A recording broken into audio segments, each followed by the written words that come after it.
Bon dia de diumenge, dia 17 de maig. És un dia majoritàriament assolejat.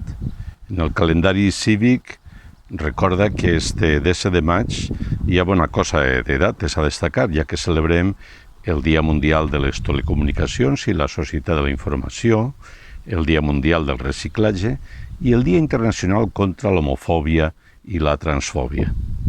Pero ademais destas datas, o calendario cívico destaca hoxe como a Día das Linguas Galegas. Convén recordar con esta efeméride como de plural son as terras e as nacionalidades deste Estado, e por iso instamos a todas as persoas a que se comporten con respeto e estima cara a todas as culturas que compoñen o mapa policromado das linguas d'Espanya.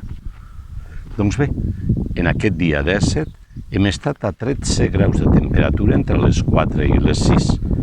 Ara mateix, quan falta un quart d'hora per a les 10, el termòmetre marca 19 graus de temperatura i s'espera que a les 15 hores arribarem a 23. La humitat relativa és del 73% i la pressió atmosfèrica de 1.006 hectopascals. El vent bufa ara a uns 6 km per hora des de la posició de Gregal i rolarà a Xaloc a les 12 del migdia amb ratxes entre 8 i 18 quilòmetres. El sol ha eixit a les 6:47, es pondrà a les 21:09. I en el clímax del dia, l'índex de radiació ultravioleta arribarà al guarisme 7. Pel que fa a la lluna, avui està en quart minvant al 27%. En temps de pandèmia, ves en compte.